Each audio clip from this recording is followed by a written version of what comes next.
Bien, je vous remercie d'être là, hein, par ce très beau samedi après-midi. J'imagine qu'il n'y a pas de match de foot, de rugby, ouais. Mais vous remarquerez que, regardez autour de vous, il semblerait que quand on parle de transmission, ça concerne à 90% les femmes et à 10% les hommes. C'est déjà en soi une question sur la transmission. On va voir que d'ailleurs, c'est pas tout à fait ni le fait du hasard, ni le fait de ce qu'on appellerait aujourd'hui la construction des esprits ou la sociologie des esprits. Il y a quelque chose probablement de plus profond qui se dit de cette façon-là. Alors transmettre, ça a des connotations diverses selon les disciplines. On parle de transmission en mécanique automobile par exemple. On parle de transmission en génétique. On parle de transmission dans l'enseignement. On parle de transmission des valeurs, par exemple culturelles, en famille. On parle de transmission en religion. Bref, les disciplines dans lesquelles on ne parle pas de transmission sont plutôt rares, surtout en matière de sciences humaines, mais comme vous l'avez entendu, pas seulement, aussi en matière de sciences physiques. Donc c'est très difficile de donner une définition de ce qu'est la transmission, puisqu'il faudrait préciser à chaque fois quel sens ça a dans chacune des disciplines. Mais enfin, on voit bien que d'une manière générale, quand même, ce qui est conservé dans le sens du mot, c'est l'idée que on part d'un point et on doit arriver à un autre point sans trop de pertes. Alors évidemment, même dans la transmission mécanique, il peut y avoir une perte d'énergie, par exemple, entre le moteur qui transmet et ce qui a été transmis, entre la roue qui transmet et la roue qui sert de relais à la transmission. De sorte que cette perte, justement, dont qu'il s'agit de limiter, elle est en soi le problème de la transmission. Si bien que quand on parle de transmission, on ne s'en rend pas tout de suite compte, mais il suffit qu'on commence à chercher des exemples. On s'aperçoit qu'on finit toujours par parler de blessure de la transmission, de transmission blessée, voire de ratage de la transmission, voire de volonté de transmettre, mais qui n'aboutit pas, ou mal, ou pas comme on le souhaiterait. Bref, la transmission est la source, et c'est bien pour ça que c'est un sujet qui nous intéresse tous, c'est la source de très grands malentendus, et éventuellement même de blessures, d'insatisfaction. Alors il arrive que ce ne soit pas aussi pessimiste que ce que je suis en train de dire, mais si vous y réfléchissez dans les cas particuliers qui vous intéressent, vous constaterez que bien évidemment, ce qui l'emporte, c'est généralement ce qui n'a pas fonctionné dans la transmission. Soit sous la forme, par exemple, d'un reproche adressé à nos parents, ils ne m'ont pas transmis ceci ou cela. De leur fait, je n'ai rien appris, par exemple, concernant la religion ou concernant les options politiques ou les valeurs morales dans la vie. Comme vous pourrez le lire dans le livre, par exemple, c'est la plainte de Franz Kafka à l'égard de son père. Ou bien c'est j'ai voulu transmettre à mon fils ou à ma fille telle ou telle chose et je me suis aperçu qu'une fois qu'il était adolescent que j'avais complètement raté mon coup, que il était j'ai tout fait pour qu'il soit pas aussi, par exemple, pour qu'il soit pas aussi intégriste, conservateur que ses grands-parents, en étant moi progressiste, athée et différent, et je me retrouve avec un fils qui non seulement est lui-même un intégriste de telle ou telle religion ou option politique, mais qui en plus est encore pire que l'étaient ses grands-parents. Donc quelque chose n'a pas fonctionné. Et en fait, si on y réfléchit ensemble, pour répondre à votre question, nous ne pensons à la transmission qu'à partir du moment où nous éprouvons le sentiment que nous n'avons pas, dans la transmission, maîtrisé ce que nous avions pensé pouvoir maîtriser au départ. Alors je dis, après avoir étudié ça sous différents aspects, que c'est ça qui caractérise la question de la transmission. Et ce que je vais essayer de vous en dire cet après-midi, ça va dépendre aussi évidemment beaucoup de vos questions, mais c'est l'idée que nous nous faisons de la transmission une idée qui ne correspond le plus souvent pas à l'expérience que nous en avons. Par exemple, nous croyons que la transmission se fait de parents à enfants ou d'enseignants à enseignés. Et nous nous apercevons, quand je dis nous, c'est vrai des plus grands auteurs depuis la nuit des temps, de Platon à Nietzsche en passant par Freud, de Platon à Freud en passant par Nietzsche, pardon, nous nous apercevons que, en fait, les enfants transmettent aux parents, que les enfants enseignent les parents, que les enseignés enseignent les enseignants, que, par exemple, le meilleur moyen d'enseigner quelque chose à quelqu'un, c'est de le lui enseigner. Que donc la transmission ne se fait pas dans un sens qui est systématiquement vertical, mais qu'il peut, dans cette verticalité, remonter du but vers la source, ou être horizontal. Et par exemple, vous savez très bien, parce que chacun d'entre vous a vécu cette histoire comme je l'ai vécue, qu'entre enfants, nous nous transmettons beaucoup de choses qui échappent complètement à tous ceux qui veulent nous enseigner quoi que ce soit. Déjà, enfant, je me posais la question de savoir, mais étant donné que ce ne sont pas les adultes qui enseignent aux enfants, par exemple, à jouer aux billes,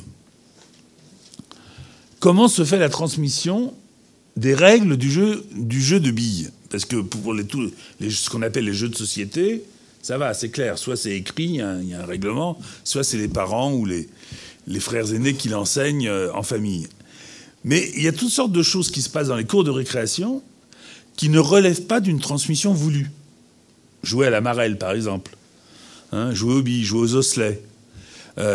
Sans parler du langage qui se parle dans les cours de récréation et qui n'est enseigné par personne.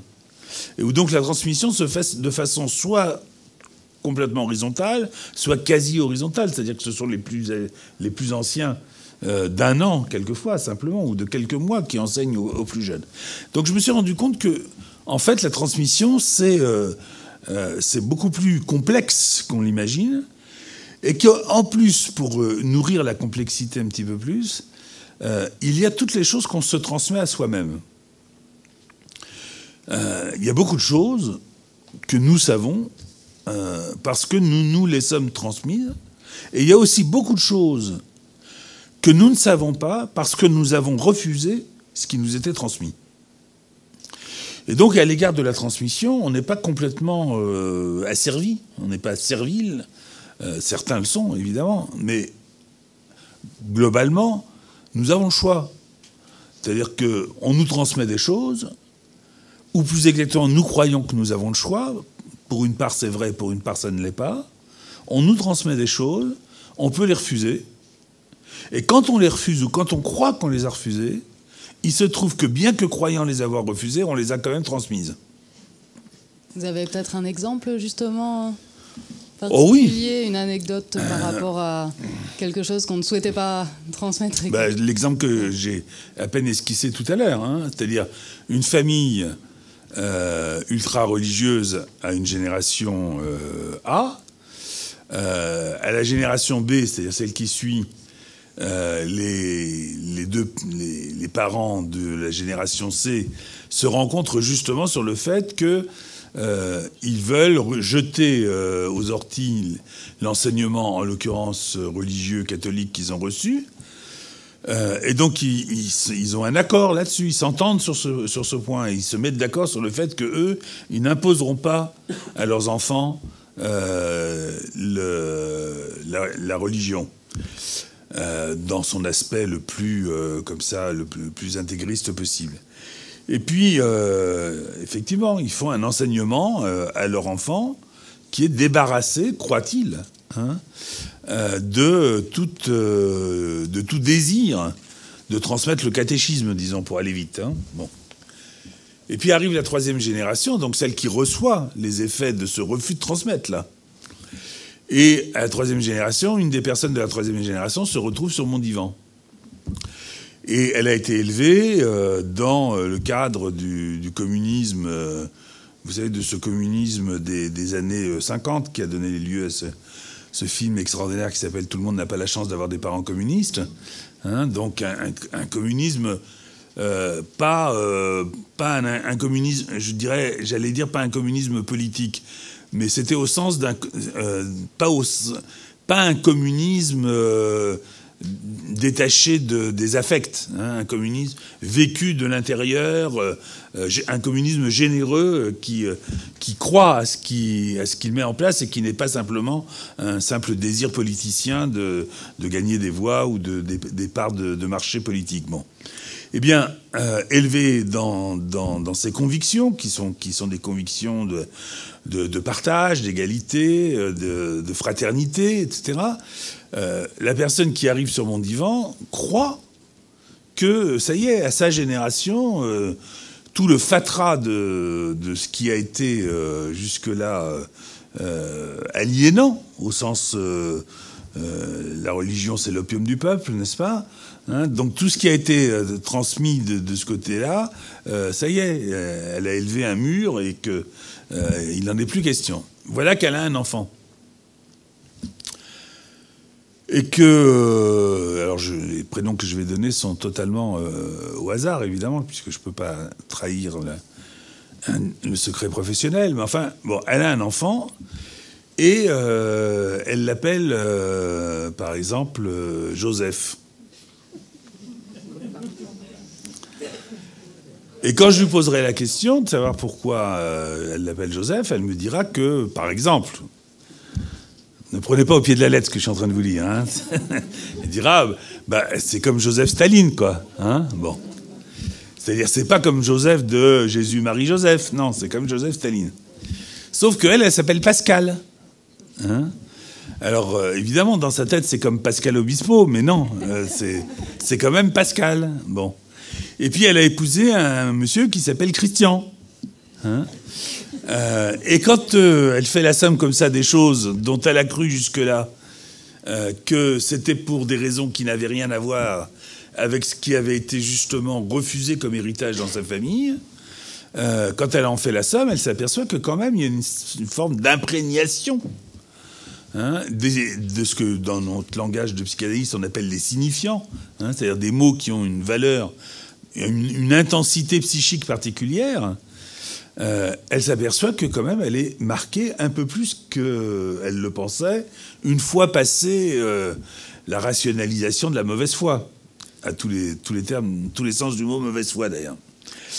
Et alors elle se pose la question, évidemment, elle est là pour ça, elle se pose la question, mais enfin d'où vient que, à mon insu, j'ai transmis, par le biais par exemple du choix des prénoms, d'où vient que j'ai quand même transmis une partie de l'héritage que je m'étais promis, en accord avec mes parents, de ne pas transmettre. Et alors elle s'aperçoit à cette occasion que sa finaude de mère, qui est celle qui avait déjà décidé de couper dans cette histoire, de trancher dans le vif, ne cessait pas de lui raconter, quand elle était petite, la chance qu'elle avait eue de ne pas avoir à subir les cours de catéchisme au cours duquel on lui racontait ce qui se passait en enfer, ce qui se passait au paradis, au cours duquel on lui faisait croire qu'une vierge avait pu accoucher d'un enfant, au cours duquel on lui faisait croire qu'un individu qui avait été cloué sur une croix avait pu mourir puis ressusciter, et qu'elle avait bien de la chance de ne pas avoir eu à entendre ça. Sauf que, évidemment, en lui répétant sempiternellement la chance qu'elle avait eue de ne pas l'entendre, elle le lui faisait entendre, et que donc le catéchisme, à son insu, s'était transmis en creux, en négatif, mais quand même transmis. Et que ça entrait en conflit pour elle, dans sa psyché.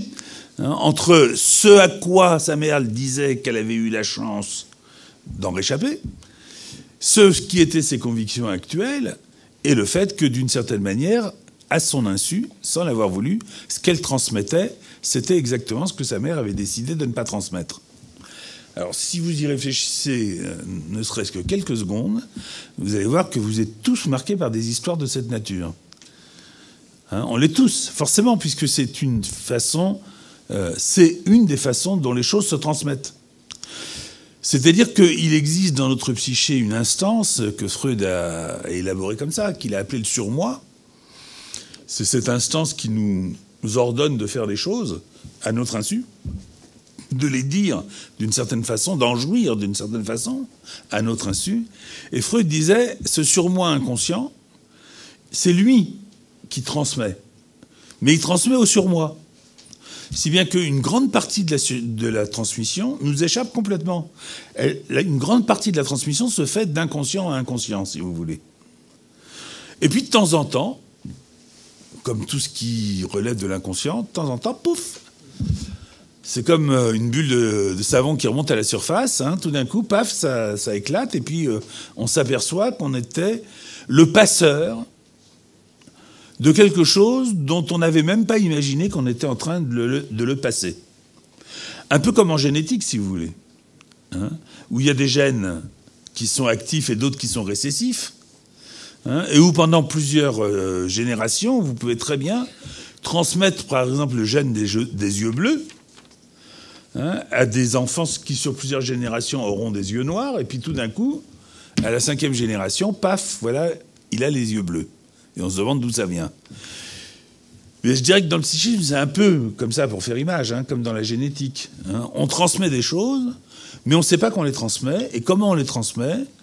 On les transmet par le langage. Mais quand je dis le langage, c'est le langage, pas seulement, ça se réduit pas seulement aux mots qu'on emploie. Le langage, c'est bien plus étendu que simplement les mots. Le langage, c'est comment on tient son bébé dans les bras, par exemple. D'où on sait que le bébé, on doit le tenir comme ci et comme ça, alors que personne ne vous l'a appris. Le langage, c'est l'attitude corporelle, la façon de marcher, la façon de s'asseoir. Le langage, c'est le regard, une certaine façon de regarder, c'est le souffle, c'est la respiration. Bref, le langage, c'est tout ce qui est, d'une certaine façon, signifiant pour la personne et qui le représente, qu'elle le sache, ou qu'elle et le plus souvent, bien qu'elle ne le sache pas. Par exemple, la démarche, c'est très important. C'est dans la démarche, dans la façon de marcher, se transmet quelque chose d'un héritage qui vient des générations précédentes. Ce que vous avez appelé du coup la transmission transgénérationnelle. Alors, c'est pas exactement ça que j'appelle. C'est pas exactement ça.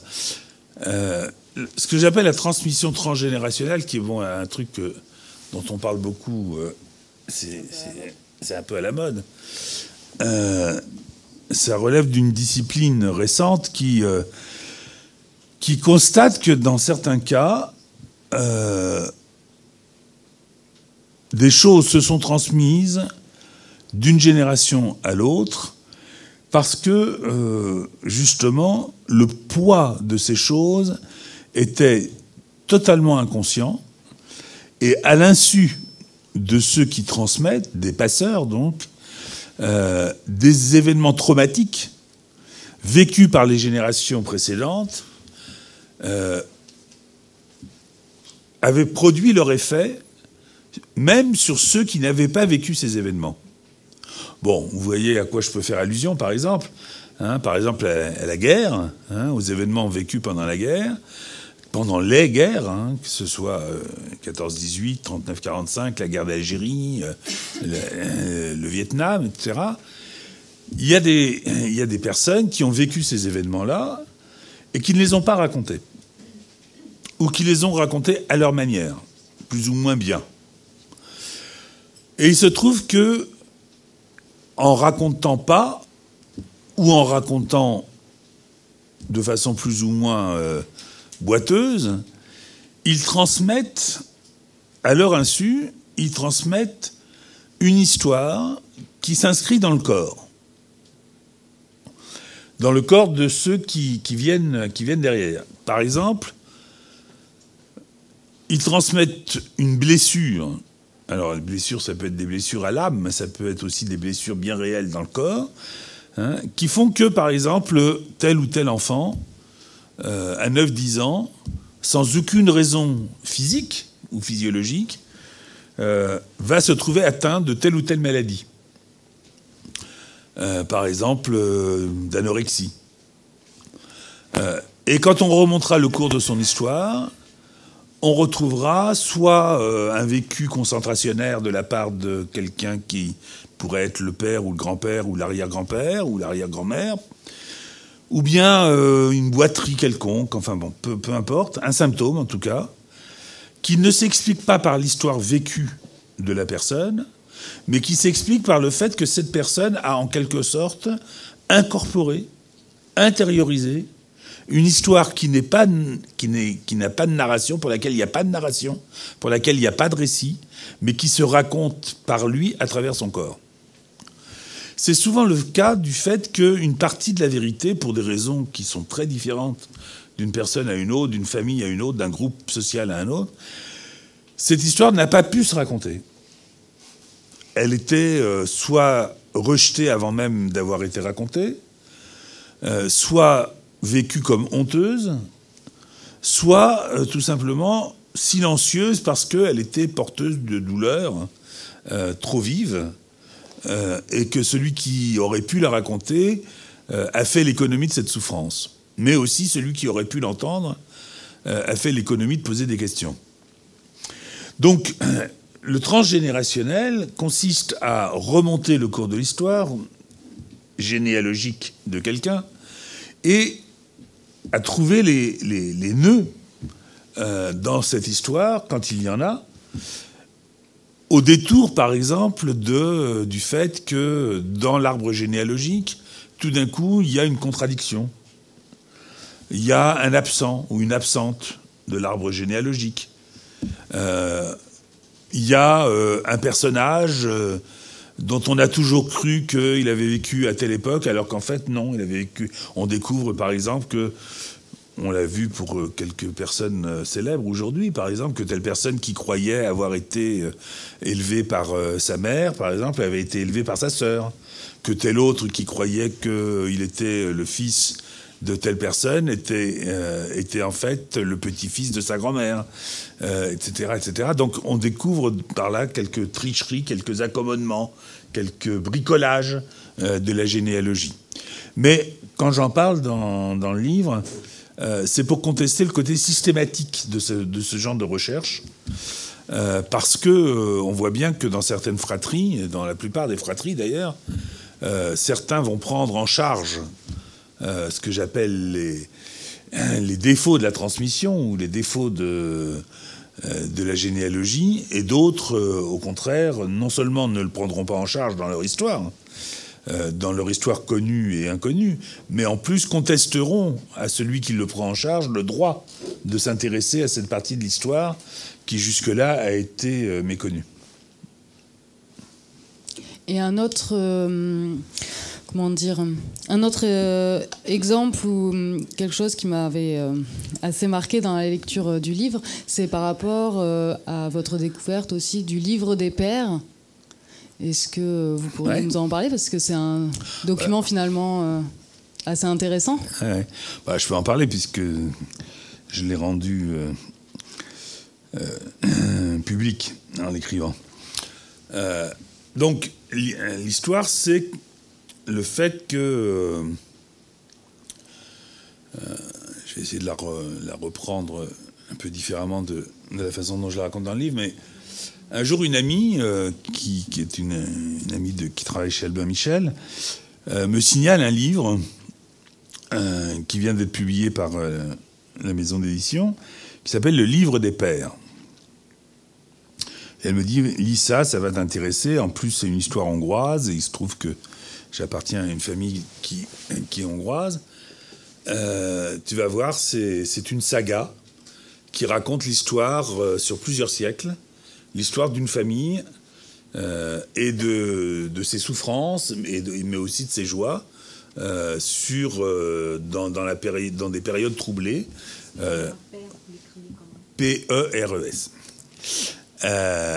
Et donc c'est l'histoire de cette famille que l'auteur reconstitue parce que, voilà, justement, il y a une histoire de transmission à la base, à savoir qu'un lointain ancêtre avait mis cette idée en circulation.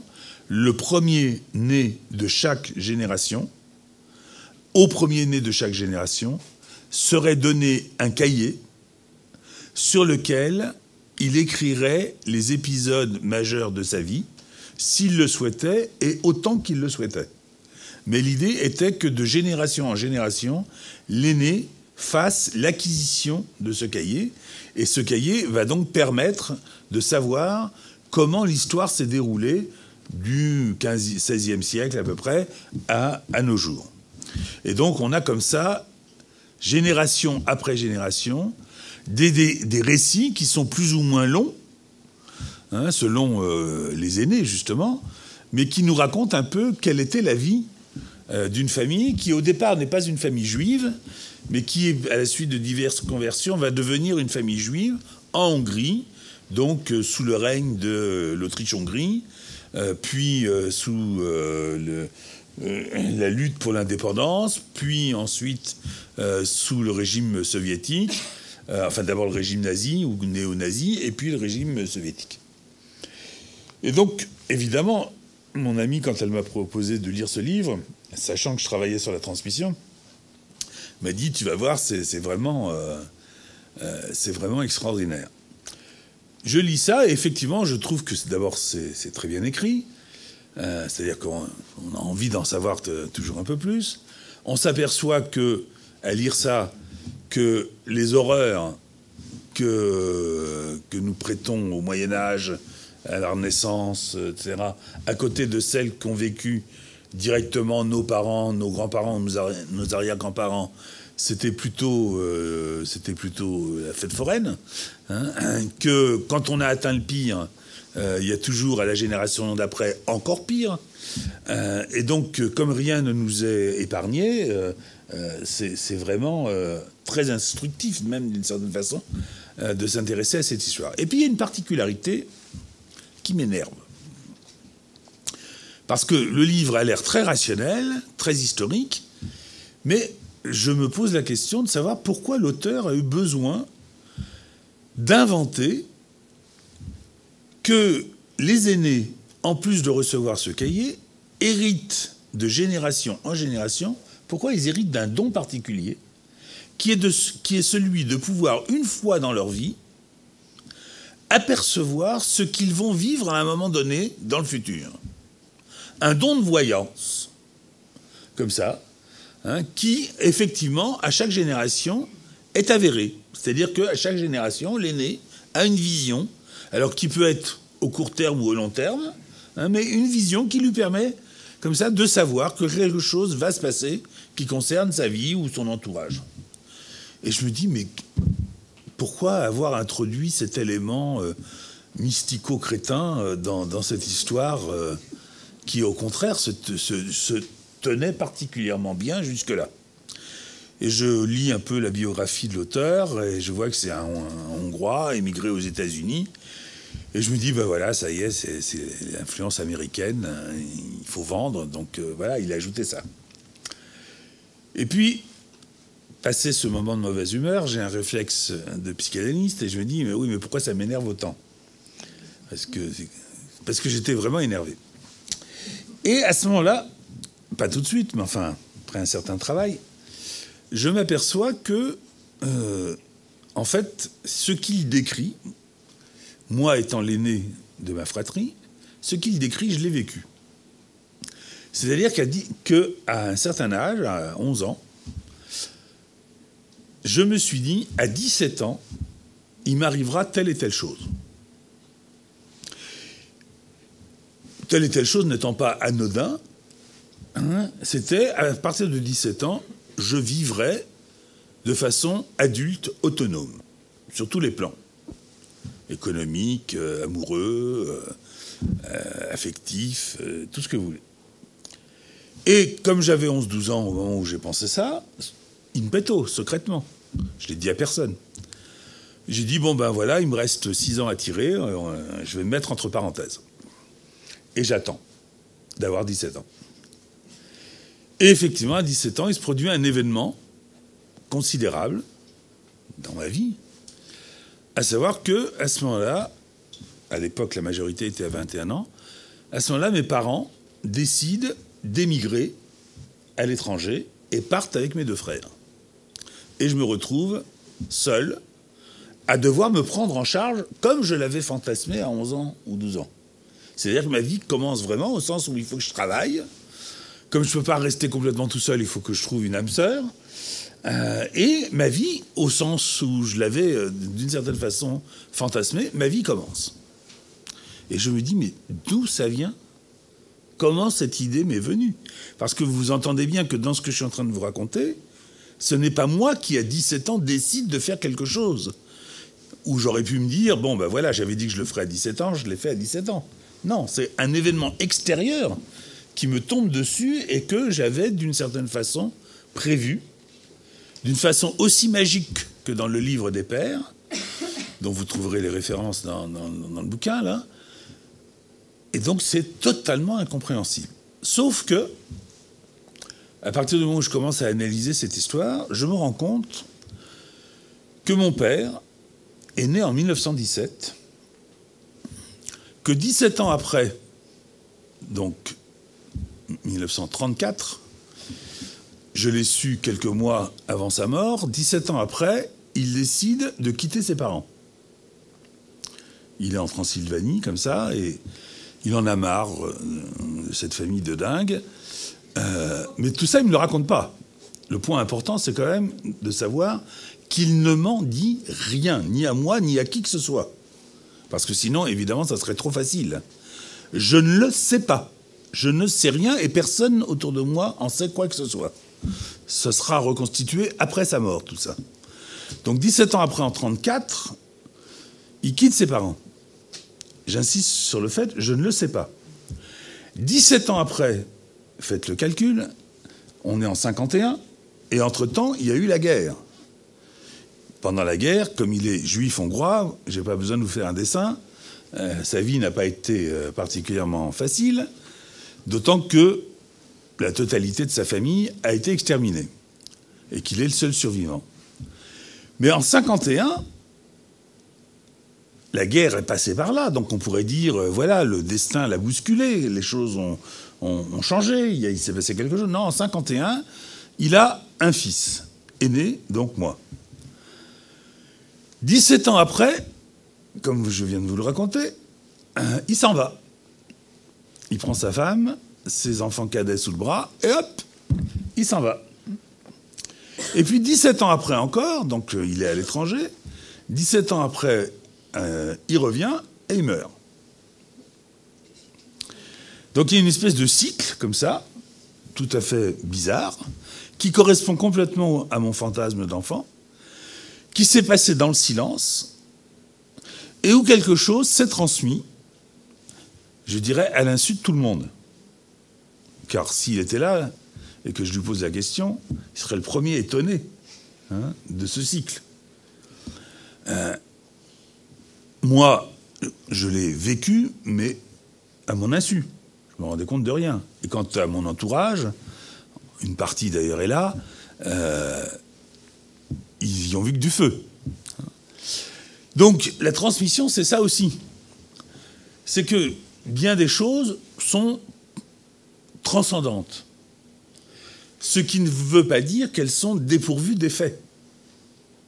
Au contraire, plus elles nous imprègnent sans que nous y prenions garde, plus elles se transmettent et produisent des effets.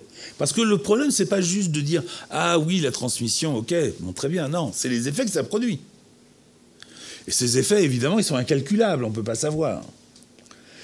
Et puis, alors, il y a cet aspect-là des choses, et puis il y a aussi l'aspect de « on croit qu'on n'a pas transmis ».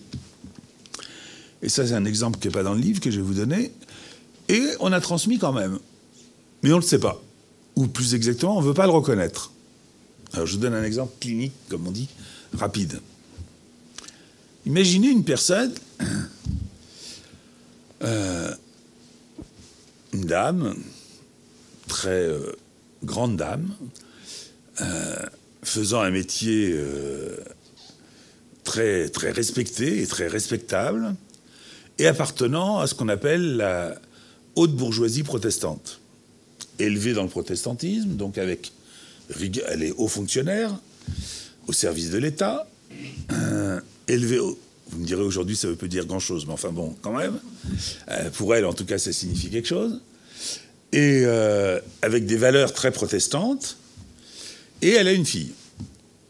Et quand elle vient pour me consulter, un de ses soucis, c'est qu'elle ne comprend plus rien à ce qui se passe avec sa fille, avec qui, pendant très longtemps, ça s'est très bien passé, et qui devient une espèce de rebelle avec qui elle entre en conflit, à son grand étonnement, parce que ce qui se passe avec sa fille lui est complètement opaque.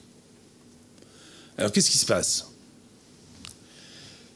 Elle a pensé qu'elle avait réussi à transmettre à sa fille l'idée que dans la vie, il faut éviter d'être superficiel, il faut éviter d'être en représentation, il faut être discret, voire il faut se confondre avec le papier peint, que quand on est un peu supérieur intellectuellement aux autres, ben on ne la ramène pas, on est modeste, qu'il y a des choses plus importantes que de gagner de l'argent, comme par exemple le service de l'État ou le service de la collectivité. Et elle pensait que, jusqu'à ce que sa fille ait comme ça 11-12 ans, que tout ça, sa fille l'avait clairement accepté. Et puis, au moment d'entrer en 6e, elle cherche un collège adapté à leur situation et au quartier dans lequel ils vivent, dans Paris. Et le mieux, c'est de la mettre dans un collège protestant, en tout cas au départ, qui soit dans leur quartier et qui corresponde à peu près au statut social qui est le leur. Et donc, évidemment, elle met l'enfant à l'école alsacienne. Collège privé. Et puis voilà que petit à petit, la petite se met à réclamer des choses dont elle n'aurait jamais imaginé qu'un jour sa fille les lui réclamerait. Pour faire très vite, parce qu'on a encore plein de choses à se raconter, elle lui réclame des habits de marque, des chaussures de marque, des pantalons de marque, des trousses et des cartables de marque. Et évidemment, cette dame, ça la rend folle. Elle dit, mais je t'ai pas élevé pour que tu deviennes superficielle comme ça. Pour que tu inverses toutes les valeurs que j'ai essayé de te transmettre. Et évidemment, plus la fille grandit, plus ce genre de demande et de refus entraîne de frustration et de colère. Et petit à petit, ça déborde sur plein de choses et ça devient invivable, comme vous pouvez l'imaginer. Jusqu'au jour où je lui dis, mais votre fille a parfaitement compris ce que vous avez voulu lui transmettre, et elle l'applique au pied de la lettre. Je lui dis pas pourquoi, mais elle a fini par comprendre. En effet, se confondre avec le papier peint quand on est à l'école alsacienne, c'est porter des marques. Être modeste, c'est ne pas se faire remarquer. Donc vous pouvez imaginer que, par exemple, si elle avait été en robe de bure en 5e ou en 4e à l'école, c'est tout le contraire de ce que sa mère lui aurait enseigné, qui aurait été évident. Donc voilà une transmission réussie, mais vécue par la maman comme complètement ratée, parce que, tout simplement, il y a dans la question de la transmission, une latitude, une place qui est faite à l'interprétation des choses en fonction du contexte et en fonction du vécu générationnel. Merci pour cette anecdote. Alors du coup, une question? Oui, d'après la lecture de votre livre, c'est intéressant. En fait, je pense que vous êtes un kabbaliste, sur le fond. Vous faites plusieurs fois allusion à Scholem, et une partie des questions qu'on se pose sur la transmission... Mettez votre micro devant vous. Pardon. Les réponses se trouvent dans la Kabbale, et notamment dans le traité de la Révolution des âmes, et dans les classiques de la Kabbale, et entre autres l'histoire des 3 Adams, avec l'Adam protoplaste, l'Adam Kadmon et l'Adam Bélial, qui sont des réponses à ce que vous donnez. Alors je ne sais pas dans quelle mesure vous admettez ça, mais enfin il me semble évident que c'est l'aboutissement de votre ouvrage. Et ce que je m'attendais, c'est que vous le développiez plus dans ce livre. Bon, je ne veux pas vous répondre sur la Kabbale directement parce que ça serait un peu spécialisé, mais je refuserai pas le. Oui, mais justement, j'appartiens à une tradition où la question de la transmission est la question centrale. Je le dis d'ailleurs dans le livre. Il y a dans la Bible, par exemple, mais la tradition juive ne se confond pas uniquement avec la Bible, il y a 169 occurrences du verbe « souviens-toi ». Et donc, c'est une exigence, disons, éthique, au centre, au cœur même de la religion juive, qui justement, en plus, se préoccupe, comme vous pouvez le lire dès que vous ouvrez par exemple la Genèse, se préoccupe des engendrements. Il y a des pages entières fastidieuses à lire, où on vous raconte les filiations qui vont de Adam à Abraham, puis de Abraham à Moïse, puis de Moïse, voire même si on prend les évangiles en compte, de Moïse à Joseph ou de Moïse à Marie en passant par le roi David, etc. Donc la question de la transmission est une question centrale. Et si j'utilise un certain texte d'un grand kabbaliste, enfin pas kabbaliste, historien de la Kabbale, qui est Gershom Scholem, un grand penseur, c'est parce que il s'est posé une question très intéressante et que j'ai pas encore abordée jusqu'à présent et qui nous concerne tous. Je veux dire, au-delà de l'appartenance éventuelle au judaïsme ou pas. La question, c'est celle-ci, c'est qu'est-ce qui se... Tout à l'heure, je parlais de transmission transcendante. Comment ce qui est transcendant se transmet-il, étant donné que le seul outil de cette transmission, au-delà des transmissions dont j'ai parlé tout à l'heure, c'est-à-dire transmission génétique, biologique, etc., étant donné que le seul instrument qui est à notre disposition pour essayer de penser la transmission, c'est la langue. Le langage. Transmission transcendante, ça voudrait dire que pour transmettre, nous utilisons des mots qui sont eux-mêmes chargés d'histoire. Oui, mais je l'ai dit tout à l'heure, vous avez raison. Madame me demande qu'est-ce que je pense des gestes. Mais bien sûr, vous avez totalement raison, mais je l'ai dit tout à l'heure. Quand je parle de langage, c'est pas juste les mots. Mais disons que c'est encore plus frappant avec les mots, bien que, par exemple, évidemment que dans les gestes d'une maman avec son bébé, par exemple, elle transmet les gestes que sa mère a eus avec elle, que sa grand-mère a eus avec sa mère, etc. Et qu'il y a une filiation de la transmission dans les gestes qui est particulièrement...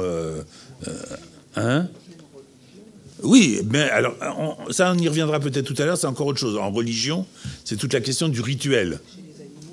Chez les animaux, etc. Bon. Mais concentrons-nous, vous avez raison, mais concentrons-nous juste un moment sur le langage. Les mots que nous employons sont des mots qui sont chargés d'histoire. Nous savons, pour l'avoir appris à l'école ou pour l'avoir constaté, que les mots s'usent. C'est-à-dire qu'ils perdent de leur intensité, qu'ils perdent de leur force. Pas tous. Je fais remarquer dans un débat auquel je participe en ce moment sur la question de l'homoparentalité, qu'il y a des mots qui s'usent, c'est vrai, la langue change. Hein, mais il y a des mots qui ne s'usent pas. Je veux dire, un père, c'est un père. Au 1er siècle avant Jésus-Christ, au 6e après, au 11e, c'est toujours un père, même si ce mot a évidemment des valeurs métaphoriques. Hein, mais il désigne toujours le même lien. Les mots, donc, sont chargés d'histoire, et Gershom Scholem, cet auteur, se pose la question à un moment donné, qu'est-ce qui se passe, qu'est-ce qui va se passer dans un pays qui est en train d'émerger, qui est en train de naître, qui est l'État d'Israël?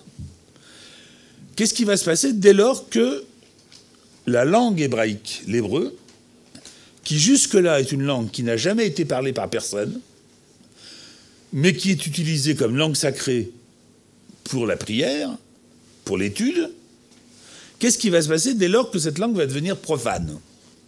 C'est-à-dire, qu'est-ce qui va se passer dès lors qu'on va utiliser des mots qui sont chargés de sens sacré, ou considérés comme tels, hein, dès lors qu'on va les utiliser pour parler de « passe-moi le pain, passe-moi le sel ». Et pourquoi il pose cette question? Parce qu'au moment de la création de l'État d'Israël, enfin même avant la création de l'État d'Israël, il y a eu un grand débat parmi les sionistes qui consistait à se poser la question de savoir si la langue officielle de l'État d'Israël serait le yiddish ou l'hébreu. Le yiddish étant une espèce de bas allemand que parlaient les juifs d'Europe centrale, d'Europe du Nord, de Russie, etc., qui était la langue de tous les jours, qui était d'ailleurs plutôt orale que écrite, même si elle a fini par être écrite, mais qui était un mélange d'allemand, de russe, d'hébreu, de français, etc. Et le débat a été extrêmement violent. Pas seulement parce qu'il y avait des tenants de la religion qui disaient non, il faut garder à cette langue son caractère sacré, etc., mais aussi parce qu'il y avait des gens qui disaient, mais comme Gershom Scholem lui-même, les mots charrient avec eux, les mots sont des mines, hein, et ils charrient avec eux une puissance que celui qui les utilise a tendance à méconnaître.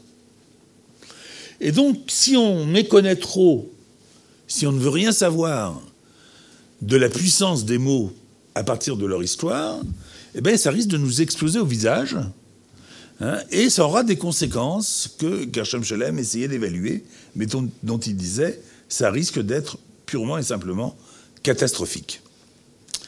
Alors, en partant de là, je me suis dit, il pose une question vraiment importante, hein, qui est la question de ce qu'on appelle la langue maternelle. Parce que dans la langue maternelle, alors, je reviens à ce que vous disiez, hein, c'est-à-dire dans la langue maternelle, il n'y a pas que des mots. Hein, il y a une façon de sourire, il y a une façon de ne pas sourire, il y a une façon de porter, il y a des gestes, etc. Mais il y a un usage des mots de façon privilégiée. Je crois que ça importe plus encore que beaucoup de choses. Il y a un usage des mots qui peut être traumatique. La plupart des personnes que j'écoute au long de l'année, au fond, ce à quoi ils ont eu affaire, même s'ils ne se le représentent pas comme ça, c'est un usage traumatique des mots dans leur famille. Alors ça peut être juste un usage de la vulgarité, de la grossièreté par exemple, de la crudité du vocabulaire, de l'absence de poésie. Par exemple, parler à son enfant avec que des mots utilitaristes, ne jamais jouer avec le langage, hein, être toujours dans la transmission, on pourrait presque dire scientifique, hein, dans le scientisme quotidien, c'est extrêmement traumatisant pour l'enfant. Personne ne s'en rend compte sur le moment, mais c'est très traumatisant. Et j'en parle par exemple à propos de qui se souvient de comment ça s'est passé pour lui l'entrée dans la lecture. Hein, comment tout d'un coup on a compris, au-delà de B.A.B.A. Et D.E.D. et L.I.L.I., comment tout d'un coup on est passé de la capacité de déchiffrer à la compréhension de ce que lire veut dire. Alors je vous verrai, je donne dans le livre l'exemple de Françoise Dolto, qui est quelqu'un qui qui, elle, raconte, parce qu'elle se souvient de comment ça s'est passé pour elle. L'exemple de Sartre, dans Les Mots, qui raconte lui aussi comment ça s'est passé pour lui. Mais finalement, ce genre de témoignage est assez rare. Et en tout cas, ce qu'il nous apprend, quand on arrive à retrouver ce genre de choses, ce qu'il nous apprend, c'est que ce ne sont pas tellement les mots en eux-mêmes qui sont traumatiques, que la façon dont ils nous sont assénés. Par exemple, on peut très bien dire à un enfant « t'es un petit con », sans que ce soit traumatique. Mais il y a une façon et un contexte de dire à un enfant « t'es un petit con » qui sera traumatique. C'est d'ailleurs souvent ce qui va se passer entre frères et sœurs, quelquefois, quand ils sont plus grands. Quand un frère dira « tu te rends compte, il me traitait de petit con », et l'autre dira « moi aussi, mais moi je m'en fous ». Mais évidemment, ce dont il ne se parle pas, c'est du ton sur lequel c'était dit, du contexte et de ce que ça supposait à chaque fois, de la relation entre le père et le fils, par exemple, quand c'était le cas. Il y a une façon de dire les choses qui vous exclut, qui fait que vous n'êtes pas un interlocuteur de celui qui vous parle.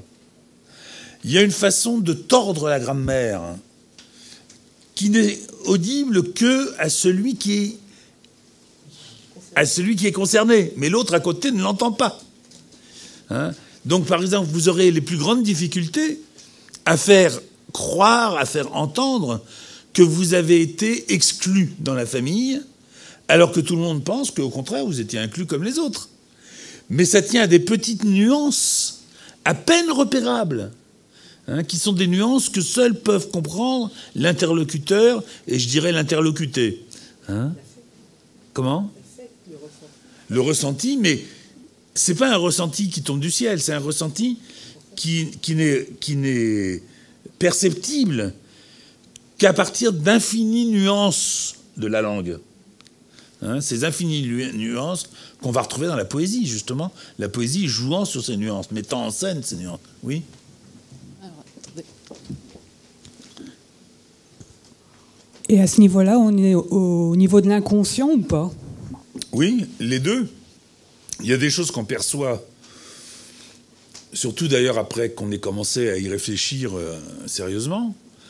Mais il y a une grande partie des choses qui nous échappent complètement. Par exemple, prenons des exemples concrets, simples. Quelqu'un, vous parlez avec quelqu'un et vous dites « ma mère ne m'a jamais vu ». J'entends ça souvent. Ma mère, elle ne m'a jamais regardé, ou plus exactement, quand elle me regardait, ce n'était jamais moi qu'elle voyait.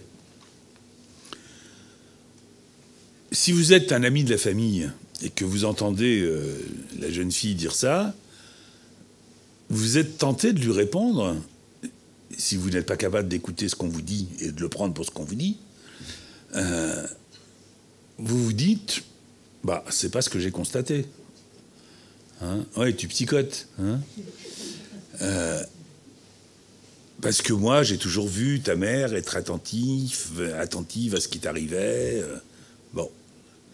Sauf que, une fois allongé sur le divan, vous vous souvenez que, quand vous étiez gamine, elle n'a jamais été capable de vous appeler par votre prénom sans commencer par faire le lapsus de vous appeler par le prénom de sa sœur. Qu'à chaque fois, elle se reprend à la dernière seconde, et que donc, petit à petit, vous vous êtes rendu compte que elle s'adresse à sa sœur de son enfance, c'est-à-dire même pas à sa sœur telle qu'elle est aujourd'hui. C'est-à-dire qu'elle continue son petit roman familial, et qu'elle vous plaque ça sur le dos, mais que, voilà, vous y pouvez rien, c'est comme ça. Bon. Mais évidemment, de l'extérieur, c'est totalement invisible. Si en plus votre mère est quelqu'un qui a une certaine tenue sociale et qui sait jouer la comédie sociale, elle arrive à rendre ça quasiment invisible. Donc, ces choses-là, effectivement, soit vous les avez perçues, pour répondre à votre question, et à un moment donné, vous vous êtes posé la question, mais pourquoi est-ce qu'elle m'appelle toujours Jeanne alors que je m'appelle Marie ? Soit vous ne les avez pas perçues, consciemment, mais, par exemple, certains rêves qui mettent en scène une certaine Jeanne, ça peut être Jeanne d'Arc, qui entend des voix, qui mettent ça en scène, vous donnent comme ça une trace de ce que vous n'avez pas été l'interlocuteur que votre mère croyait avoir fait de vous. Donc ça peut être inconscient, ça peut être conscient, ça peut être un mélange des deux.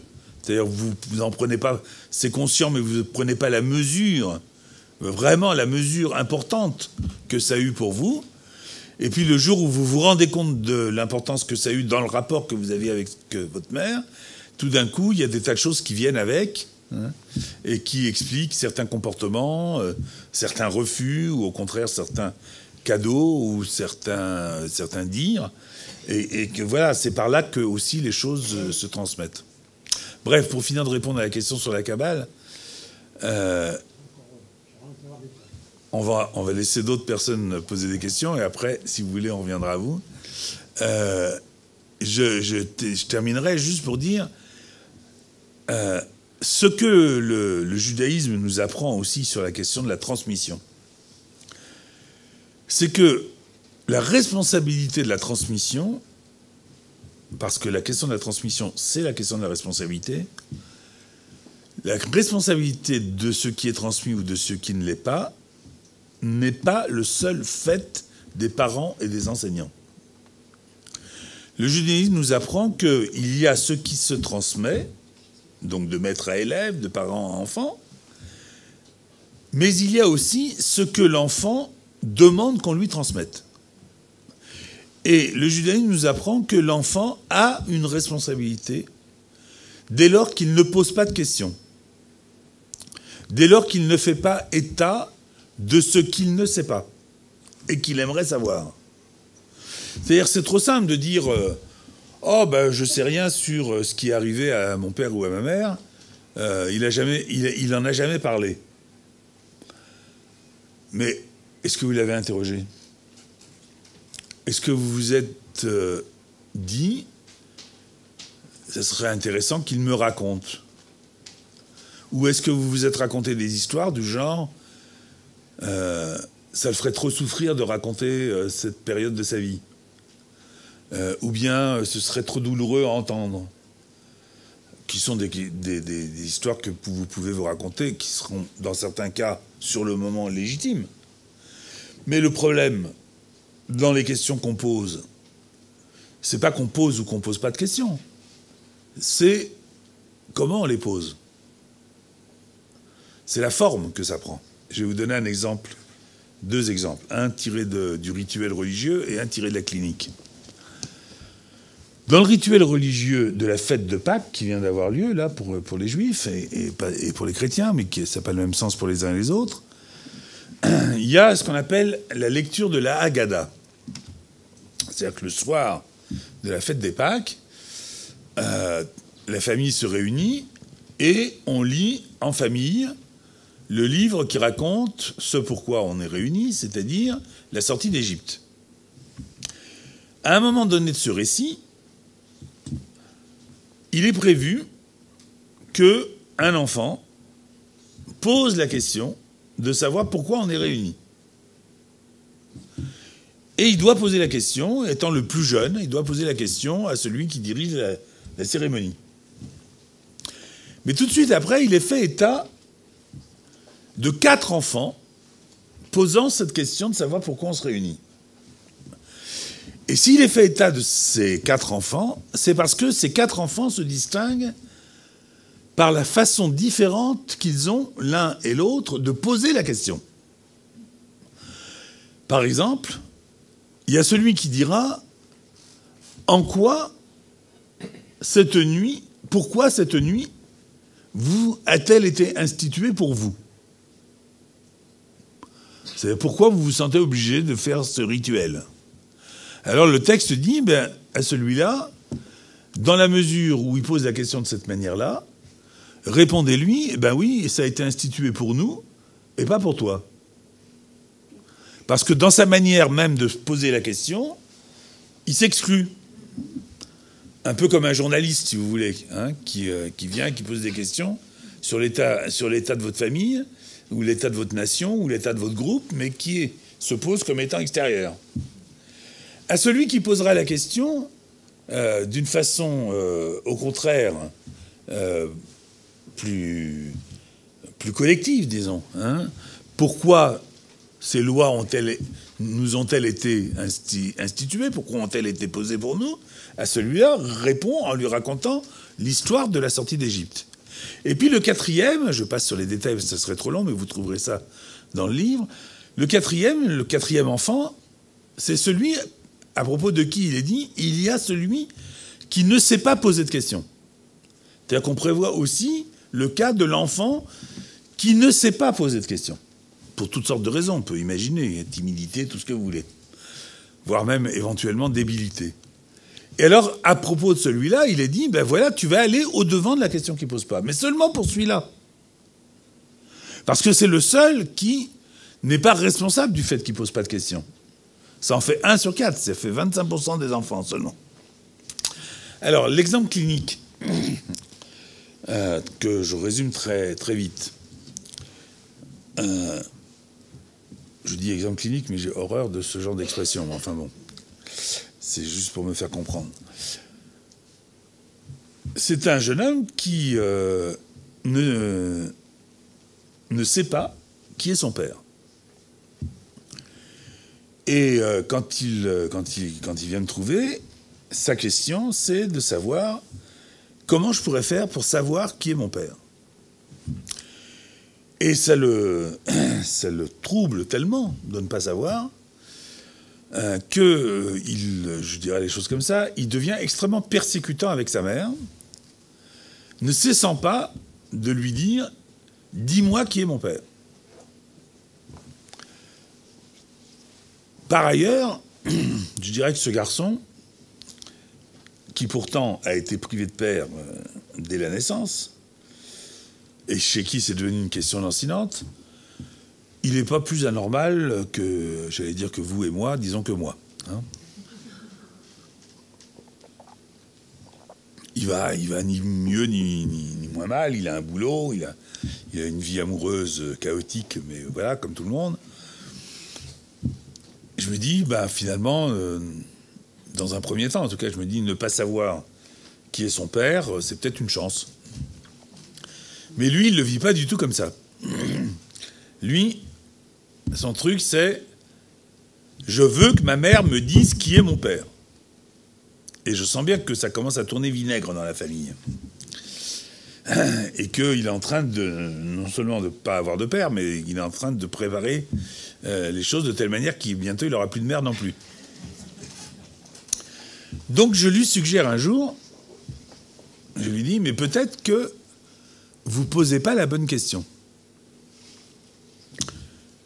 Je n'ai pas la moindre idée à ce moment-là de ce que serait la bonne question. Mais je me dis qu'une question qui n'obtient pas de réponse est peut-être, dans certains cas, une mauvaise question. C'est-à-dire une question qui est formulée de telle manière que celui à qui on l'adresse ne peut pas vous répondre. Comme si c'était une question de juge d'instruction, par exemple. Hein, c'est jamais agréable d'avoir un juge d'instruction dans son entourage familial. Donc ça fait son chemin. Et puis un jour, il arrive triomphant et il dit « Ça y est, j'ai trouvé. J'ai posé la bonne question. » Et la bonne question, c'était de demander à sa mère « Mais pourquoi est-ce que tu ne peux pas me dire qui est mon père ?» Et non pas « Dis-moi qui est mon père ».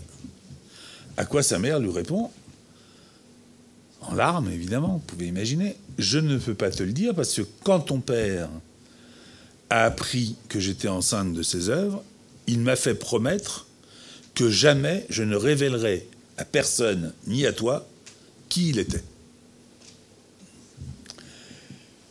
Quand il raconte ça, je me dis, il y a là un effet de transmission. Parce que, quoi qu'il en soit, même s'il n'avait pas de mots pour nommer son père, c'est-à-dire pour donner à son père un nom, eh bien, il a eu un père. il a eu un père parce que le père, pour lui, c'est le respect que cette femme a eu du serment qu'elle a fait à cet homme. Et on peut imaginer ce qui lui en a coûté. Ça ne doit pas être facile pour une mère de ne pas pouvoir dire à son enfant qui est son père.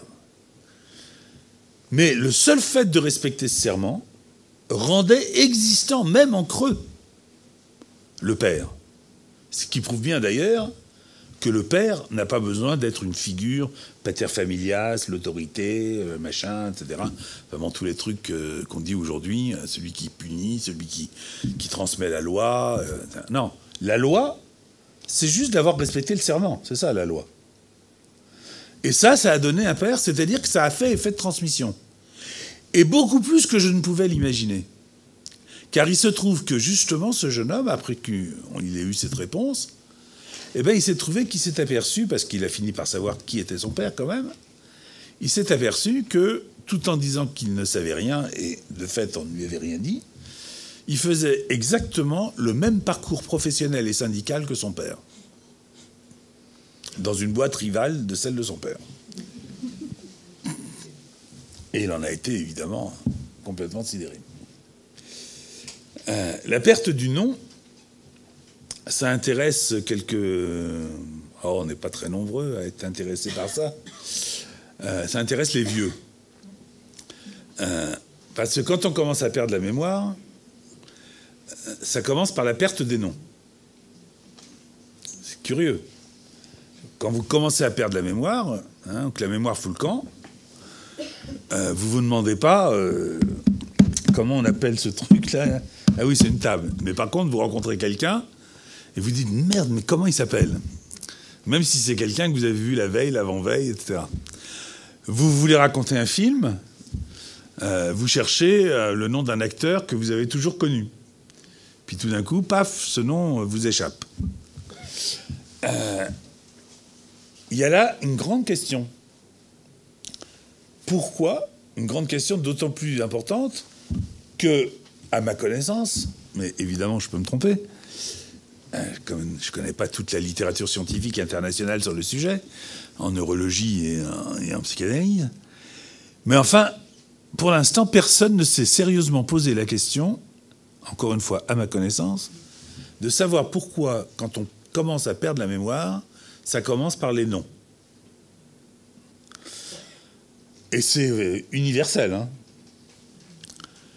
Alors, évidemment, comme je suis atteint du même syndrome que tout le monde, j'ai commencé à me poser la question chaque fois que je cherchais un nom que je ne trouvais pas immédiatement. J'ai d'abord appliqué la technique freudienne, c'est-à-dire, je cherche un nom, il ne me vient pas, qu'est-ce qui me vient à la place? Et est-ce que ce qui vient à la place peut expliquer pourquoi je ne trouve pas, c'est-à-dire peut expliquer ce que je refoule, ce que je ne veux pas savoir, ce qui m'encombrerait si je devais retrouver le nom en question. Alors je dis que ça concerne les vieux, mais je suis sûr qu'il y a des très jeunes ici qui sont concernés aussi, parce que ça arrive à n'importe quel âge de ne pas retrouver un nom. Petit à petit, j'ai associé ça au fait que dans la religion juive, on n'a pas le droit de dire le nom de Dieu. Qu'on emploie justement, je dirais, la technique freudienne, 2500 ans avant Freud, hein, c'est-à-dire qu'on remplace l'usage qui consisterait à appeler Dieu par son nom par des noms de substitution. Et puis petit à petit, ce nom s'est perdu. Ce nom qu'on n'avait pas le droit d'utiliser, sauf le grand prêtre, au moment de Yom Kippour, au moment de la fête du Grand Pardon, dans le temple de Jérusalem. Lui seul détenait le nom, et il était le seul à l'autoriser. Puis du jour où il n'y a plus de temple, il n'y a plus de grand prêtre, et de ce jour-là, on a perdu le nom. Donc, on voit bien qu'il y a, dans cette histoire, un rapport entre le nom propre, et un trou dans le langage.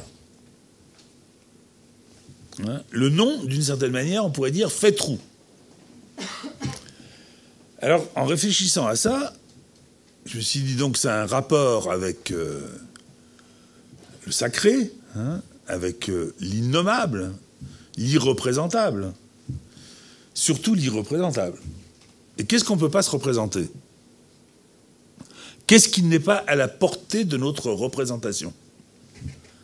Consciente en tout cas, et même inconsciente. C'est la mort. Pourquoi, quand on vieillit, on ne peut plus transmettre les noms? Parce que plus on vieillit, plus on s'approche de la mort.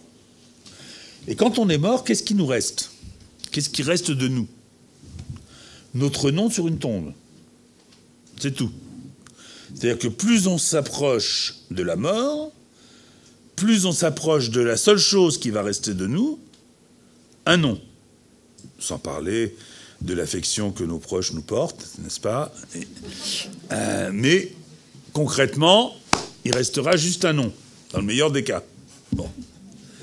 Alors, partant de cette constatation, j'ai pu vérifier à différentes reprises que, évidemment, notre mort, on ne peut pas se la représenter, pas plus qu'on ne peut se représenter, en tout cas sans souffrance, la mort de nos proches, sans souffrance ou sans jouissance. Dans les deux cas, on est amené à vouloir refouler. Et donc j'ai constaté que les noms qui nous échappent, car ce que je n'ai pas encore dit, c'est que la perte de mémoire des noms, la perte de mémoire, ça commence par les noms, mais on n'oublie pas tous les noms. Il y a des noms qu'on oublie et des noms qu'on n'oublie pas. Eh bien, j'ai constaté que les noms qu'on oublie, en tout cas dans un premier temps, après il y a un effet de généralisation dans un premier temps, ce sont généralement soit des noms qui sont en rapport avec notre nom, notre prénom, voire un prénom inusité par nous, par exemple quand on a 2 ou 3 prénoms, soit des noms ou des prénoms en rapport avec les noms de notre père, de notre mère, de nos frères, de nos sœurs, soit en relation avec le nom de notre conjoint ou conjointe, les proches. Dans ce que j'ai pu observer, à l'exception de nos enfants. C'est-à-dire que c'est rarement des noms en rapport avec les noms de nos enfants qui provoquent l'amnésie des noms. Rien que ça, déjà, c'est intéressant. Mais en tout cas, faites cet exercice la prochaine fois qu'un nom vous échappera. Et je suis prêt à parier que vous finirez par retrouver, en faisant cet exercice qui consiste à vous dire quel nom me vient à la place, vous finirez par retrouver que, justement, c'est en rapport avec la série des noms que je viens d'évoquer. Et donc, finalement, ce qui fait obstacle, pour finir sur votre question, monsieur, ce qui fait obstacle au fait qu'il y aurait une transmission intégrale sans perte, c'est qu'on va mourir. Et que la seule trace qui restera de nous, c'est justement ce qui sera écrit sur la pierre tombale. C'est pas gai, hein? Mais on n'est pas là pour rigoler non plus. Je pense que ça peut avoir un rapport. Comment on peut jouer dans la transmission le fait que les parents d'un enfant, donc, ne se soient jamais appelés dans la famille et dans la vie de la famille par leur prénom?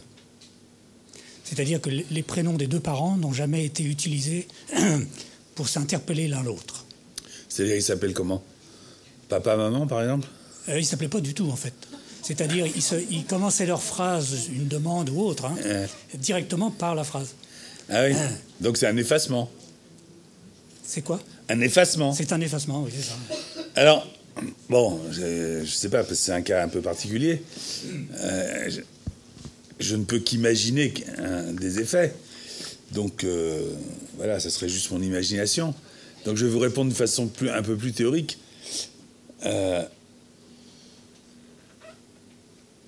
Souvent, dans les histoires de ratage de la transmission, ce qui fonctionne, c'est justement l'effacement. Dans les exemples que je vous ai donnés, par exemple, de la famille qui cherche à effacer une éducation catholique, on efface. Et si vous reprenez cette histoire comme base de réflexion, vous vous apercevrez que on peut effacer, éventuellement, mais ce qu'on ne peut pas effacer, c'est les traces de l'effacement. Par exemple, imaginez un enfant qui fait un dessin au crayon noir sur une feuille de papier blanc. Il a raté son dessin, ou en tout cas il le croit. Il prend une gomme et il efface. Mais il restera la trace du fait qu'il a effacé. Et de cette trace-là, il ne pourra pas s'en débarrasser. C'est même avec ce genre de truc que travaille la police. Pour essayer de trouver des indices, etc. Il y a de l'ineffaçable dans l'effaçable. Et donc, toute la question, c'est, pour des gens qui auraient effacé, donc en l'occurrence, leur prénom, par exemple, qui ne s'interpelleraient pas par leur prénom, de savoir qu'est-ce qui, dans cette façon de faire, a été ineffaçable. En l'occurrence, ça ressemble beaucoup à la censure journalistique, ce que vous racontez. De l'époque des tsars, par exemple.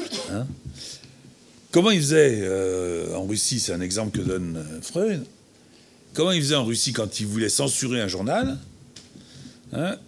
ils enlevaient carrément la phrase, ils ne se donnaient pas beaucoup de mal, ils enlevaient la phrase du journal et ils vendaient le journal avec du blanc. Donc on voyait très bien où était la censure. Et donc ça, ils n'arrivaient pas à l'enlever. Ils n'arrivaient pas à enlever le fait qu'ils avaient censuré. Voilà. Donc on savait que là était la censure, et évidemment la seule chose qui intéressait les gens, c'était de savoir ce qu'il y avait écrit à l'endroit où ce n'était pas écrit. Donc là, en l'occurrence, c'est un peu pareil. C'est-à-dire, ils ne s'appellent pas par leur prénom. La seule chose, du coup, qui va devenir intéressante, c'est qu'est-ce qui se passe donc dans cet échange effacé de prénoms. Ces prénoms ils prennent tout d'un coup une haute intensité psychique. Bien plus que s'ils s'appelaient naturellement par leur prénom. Donc ça se transmet quand même. Parce que ça peut pas aller jusqu'à la disparition des prénoms, puisqu'il y a quand même des cartes d'identité, puis d'autres gens qui les appellent par leur prénom. Mais du coup, du seul fait que c'est effacé, ça devient extrêmement intense. Et comme ça devient intense, ça se transmet. Et pour beaucoup de choses, d'ailleurs, dans la transmission, il y a beaucoup de choses qui se font de cette façon-là. C'est l'effacement, ou la tentative d'effacement, qui est le moteur de la transmission. Il y a un mot que vous n'avez pas utilisé de toute l'après-midi. Plus qu'un. Non, c'est le mot témoin. Ouais. Parce que témoin, il y a témoignage, et je pensais que dans le mot transmettre, on parlerait de témoin, et je ne sais pas si c'est volontaire ou involontaire, mais vous n'en avez jamais parlé une seule fois. Non, mais pourquoi auriez-vous tellement voulu que j'en parle ? Non, parce que pour moi, le témoin, si vous voulez, quand on transmet quelque chose, il y a aussi un témoignage. Oui. En sport, quand vous transmettez, par exemple, un relais, vous transmettez un témoin pour passer de l'un à l'autre. On passe le témoin, ouais. Oui, vu comme ça, effectivement, je comprends mieux. Bon, j'en ai pas parlé parce qu'on peut pas parler de tout, mais je suppose. Mais en tout cas, ce que ça m'évoque, c'est l'idée qu'on se fait souvent du fait que on transmet par l'exemple. C'est à la fois vrai et faux. Chacun sait que chacun a pu observer autour de soi qu'on peut avoir des maîtres admirables et des élèves médiocres, des parents admirables et des enfants délinquants, et que l'exemple qui joue sur l'imitation, sur la volonté de provoquer l'imitation, n'est pas vraiment probant dans beaucoup de cas. Alors, le témoignage, c'est vraiment compliqué. Parce que, par exemple, imaginez un tribunal devant lequel vous faites défiler des témoins. Si les témoins racontent, étant entendus séparément, exactement, dans le détail près, s'ils font le même témoignage, ce témoignage a tout lieu d'être suspect. On se dit, ils ont été achetés, quoi. Ou ils se sont mis d'accord. À minima, ils se sont mis d'accord. Si par contre, ils sont trop en contradiction, trop différents, ça ne marche pas non plus. Parce qu'on se dit, il y en a un des deux qui raconte n'importe quoi, voire les deux. Donc un témoignage, c'est quelque chose qui est fragile, qui doit s'évaluer, avec des règles très précises, des règles d'interrogatoire, des règles de réception du témoignage. On fait témoigner plusieurs fois. Ça tient compte de la crédibilité, comme on l'a vu dans l'affaire Nafissatou Diallo, la crédibilité du témoin ou des témoins. Bon, bref, le témoignage n'est pas le meilleur moyen de transmettre parce que, a priori, il pose trop de problèmes. Mais on peut être témoin de sa propre histoire, ce qui n'en garantit pas la véracité. Hein. Donc, c'est peut-être une des raisons, j'en sais rien, mais c'est peut-être une des raisons pour lesquelles j'ai pas évoqué les choses par ce biais-là. Hein. Dans la mesure où, dans la pratique qui est la mienne, quelquefois, je pense que les gens me parlent en pensant qu'ils souhaiteraient que je sois juste un témoin. Hein, et que ça peut avoir son importance d'accepter d'être, à un moment en tout cas, en cette position-là. Mais ça ne résout pas, et ça ne peut pas réduire la question de la transmission dans son entièreté. Hein. Merci. Oui, vous disiez en commencement ne pas être étonné par la faible représentation masculine, et du coup vous n'y êtes pas revenu. Donc, pourquoi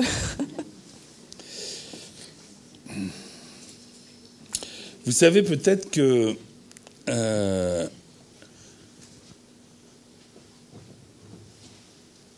le judaïsme se transmet par la mère. Ça a fait couler pas mal d'encre, hein, cette histoire. En fait, c'est pas le judaïsme qui se transmet par la mère, c'est l'appartenance au peuple juif.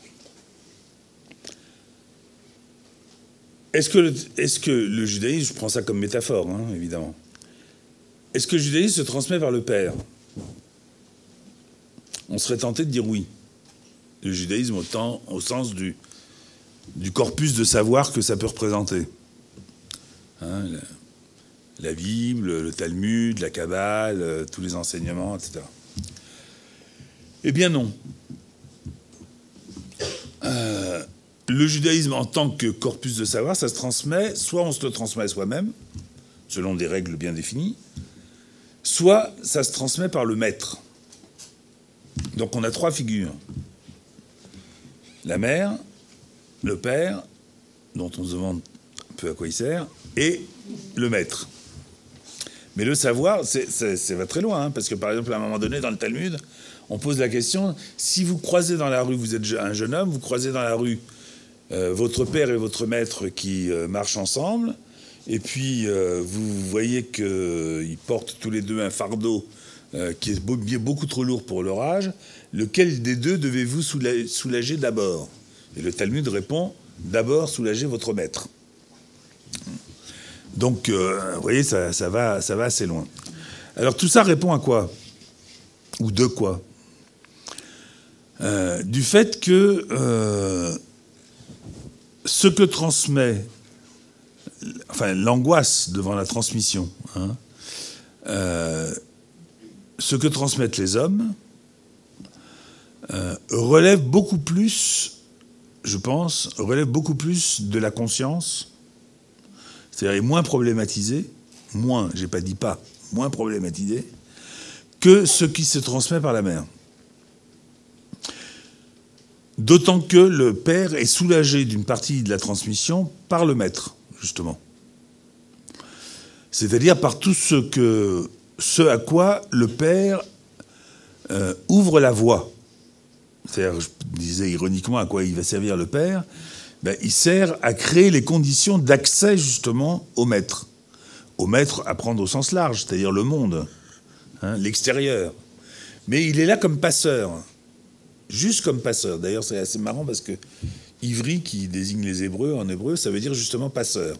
C'est le peuple des passeurs. Hein. Et donc, le père en tant que tel se pose beaucoup moins de questions sur la transmission, d'autant que, comme je vous l'ai raconté avec un bref épisode de ma vie personnelle, de toute façon, ça se transmet. Donc, ils se font moins de soucis, quoi. Mais comme vous savez, vous avez sûrement observé, hein, quand il s'agit de parler, parce que souvent transmettre, ça revient à parler quand même, les hommes ont plutôt tendance à aller faire du vélo, quoi. Hein. S'il n'y avait pas les femmes pour les obliger à dire quelque chose, ils diraient rien.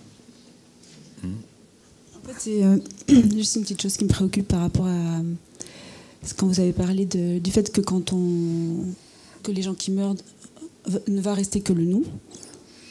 Et je ne peux pas m'empêcher de penser que c'est pas possible, il va rester autre chose. Et donc je pense évidemment à l'œuvre, les livres, et aussi justement peut-être tout ce qu'on a transmis, qu'on a réussi à transmettre. Voilà, une question comme ça. Juste j'ajoute, je dis aussi pour ceux qui ont l'expérience du deuil, ils savent bien que reste autre chose que le nom dans le. Oui, momentanément. Momentanément. C'est-à-dire, pour les gens de l'immédiateté, quoi. Hein, c'est-à-dire, les enfants pour les parents, ou quelquefois le contraire, d'ailleurs, les parents pour les enfants morts. Mais déjà, à la deuxième ou à la troisième génération, c'est fini. Alors que vous allez dans un cimetière, vous trouvez que le nom. Hein, voilà, un tel, mort en 1518, voilà, c'est tout ce qui restera de cette personne. Maintenant, si vous êtes vous-même lié à l'histoire de cette famille et que vous avez fait une recherche et que voilà, vous savez qu'il a laissé derrière lui une œuvre, des écrits, de la peinture, de la musique, etc., il restera de lui ce que vous appelez une œuvre. Sauf que, je nuancerai votre propos, même s'il est évidemment pertinent dans la mesure où c'est ce que je vous disais tout à l'heure, c'est-à-dire dans le désir de transmission, il y a la question de l'art, au sens le plus large possible, ça inclut la technique aussi. Hein, sauf que c'est lié aussi au nom. Regardez la satisfaction qu'éprouve un écrivain quand il publie pour la première fois, hein, et qu'il voit son nom sur la couverture. Regardez, j'en ai quelques témoignages, hein, ces artistes ou ces savants, hein, qui ne lisent le journal tous les matins que pour y voir leur nom. C'est pas tellement du narcissisme, contrairement à ce qu'on croit. Hein, c'est le nom en tant que tel. Hein, c'est la reconnaissance du nom du père en général. Hein, c'est-à-dire qu'en général, c'est donner une certaine valorisation au nom du père. Donc il y a de l'amour dans l'affaire, hein, l'amour du nom. Il peut y avoir de la haine quand, par exemple, au contraire, il s'agira d'écrire sous un autre nom que le sien. Mais de toute façon, au bout du compte, une fois que les choses dont vous venez de parler se sont asséchées, du fait tout simplement de l'histoire, de la vie, quoi, hein, c'est pas les affects qui vont se perpétuer. Ça peut se perpétuer au maximum sur 2 générations. Hein, les souvenirs liés à la personne, c'est au maximum sur 2 générations. Sauf peut-être 2, 3 souvenirs, 2, 3 légendes d'ailleurs. Hein. Mais ce qui va se perpétuer, en tout cas tel que nous le fantasmons, et tel que dans la réalité ça peut se produire, c'est le nom. C'est tout ce qui restera gravé, pour le coup. C'est ce qu'avaient bien compris les Égyptiens. Et c'est très important pour la question de la transmission. J'en parle dans le livre à propos de Champollion. Si les Égyptiens n'avaient pas pensé que dans ce qu'on grave quand on écrit dans la pierre, il faut donner au nom une place spécifique, ce qu'on appelle les cartouches, jamais on n'aurait pu décrypter l'écriture des Égyptiens. C'est parce que le nom de Ramsès et des Ptolémées était écrit dans des cartouches que Champollion et les autres qui cherchaient à la même époque, enfin disons Champollion pour faire vite, hein, c'est grâce à ça qu'on a pu découvrir toute l'écriture et toute l'histoire égyptienne. C'est parce que le reste qui était le reste signifiant d'une histoire effacée, oubliée, etc., avait été gravé dans la pierre. Hein, et c'est quoi les pyramides? C'est des tombeaux. Merci à vous.